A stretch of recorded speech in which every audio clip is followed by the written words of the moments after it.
लालची तांत्रिक। एक समय की बात है। एक छोटे से गांव में एक लालची तांत्रिक रहता था। उसका नाम कालिदास था। वह जादू टोने में माहिर था और अपनी तंत्र विद्या से गांव के भोले भाले लोगों को डराकर अपना फायदा करता था। वह गांव वालों से कहता, मुझे सोने की मुहरें और अनाज दो, तभी तुम्हारे संकट दूर होंगे। गांव के लोग उसकी बातों में आ जाते और उसे हर बार कुछ न कुछ देकर वापस लौट जाते। कालिदास का लालच दिन ब दिन बढ़ता जा रहा था। वह अब किसी बड़े खजाने की तलाश में था। एक दिन उसे खबर मिली कि जंगल के पास एक पुराना खंडहर है, जिसमें एक बड़ा खजाना छिपा हुआ है। लेकिन उस खजाने की रखवाली एक भयंकर राक्षस करता था। कालिदास ने सोचा, अगर मैं अपनी तांत्रिक विद्या का इस्तेमाल करूं, तो उस राक्षस को वश में करके खजाना हासिल कर सकता हूं। उसने खंडहर जाने की तैयारी की और अपने साथ कुछ तांत्रिक औजार ले लिए। खंडहर में पहुंचते ही उसने अपनी विद्या से राक्षस को बुलाए। राक्षस प्रकट हुआ और उसकी डरावनी आंखें जलने लगी। उसने गुस्से में कहा, तुम यहाँ क्यों आए हो, मानव? कालिदास ने कहा, मैं तुम्हें वश में करने आया हूँ। यह खजाना अब मेरा होगा।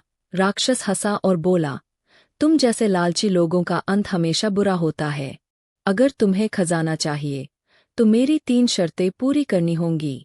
कालिदास ने बिना सोचे समझे शर्तें मान ली। राक्षस ने पहली शर्त रखी, तुम्हें बिना रुके पूरा जंगल पार करना होगा, लेकिन एक बार भी पीछे मुड़कर नहीं देखोगे। कालिदास ने जंगल में दौड़ना शुरू किया। राक्षस ने अपने जादू से उसे डराने के लिए अजीब अजीब आवाजें की, लेकिन कालिदास ने पीछे मुड़कर नहीं देखा। दूसरी शर्त थी, तुम्हें बिना किसी चीज का लालच किए इस खंडहर के सबसे अंधेरे कमरे में जाना होगा। कालिदास डरते हुए अंदर गया, लेकिन उसका लालच उसे मजबूत बनाए हुए था। अब तीसरी और आखिरी शर्त थी। राक्षस ने कहा, इस खजाने को छूने से पहले तुम्हें कहना होगा कि तुम अब लालची नहीं हो। यह सुनते ही कालिदास का चेहरा उतर गया। वह खजाने के इतने करीब था, लेकिन उसकी लालच उसे यह स्वीकार करने नहीं दे रही थी।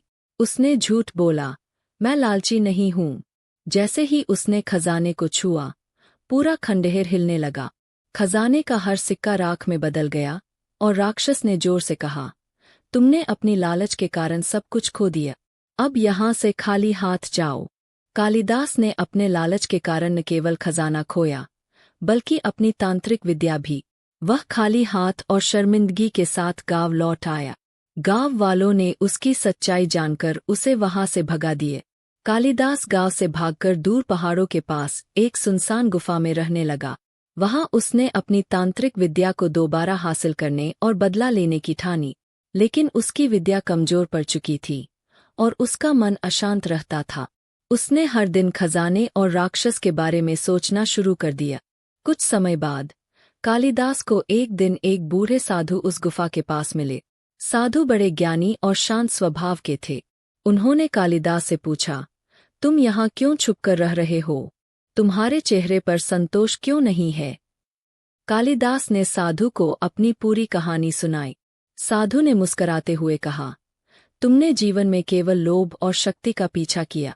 असली तंत्र विद्या आत्मा की शुद्धि और दूसरों की सेवा में है। अगर तुम सच में अपनी गलतियों का पश्चाताप करना चाहते हो, तो पहले अपने मन को लोभमुक्त करो। साधु की बातें सुनकर कालिदास को महसूस हुआ कि उसका जीवन गलत रास्ते पर था। उसने साधु से पूछा, क्या मैं अपनी गलतियों को सुधार सकता हूँ? साधु ने उसे एक कठिन मार्ग दिखाया। उन्होंने कहा, इस जंगल के दूसरी ओर एक तपस्वी आश्रम है।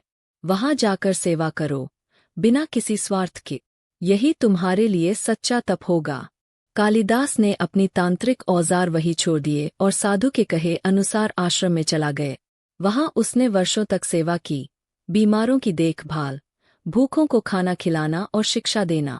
धीरे धीरे उसका मन शांत और निर्मल होने लगा। कुछ समय बाद कालिदास ने महसूस किया कि सच्चा सुख दूसरों की मदद में है, न कि खजाने और शक्ति में।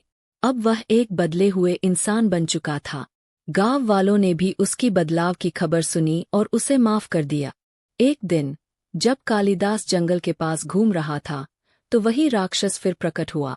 लेकिन इस बार वह भयंकर नहीं, बल्कि शांत और संतुष्ट दिख रहा था। राक्षस ने कहा, तुमने लोभ का त्याग कर दिया है। अब तुम खजाने के सच्चे हकदार हो। कालिदास ने मुस्कुराकर कहा, मुझे अब इस खजाने की जरूरत नहीं। मेरा खजाना अब लोगों का भला करना है। यह सुनकर राक्षस ने आशीर्वाद दिया और कहा, तुम्हें अब तंत्र विद्या की सच्ची शक्ति प्राप्त होगी।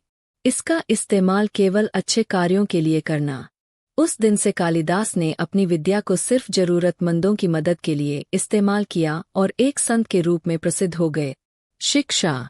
गलतियां हर इंसान से होती है, लेकिन उनका पश्चाताप और सुधार हमें महान बनाता है। सच्चा सुख दूसरों की सेवा और अपने मन की शांति में है।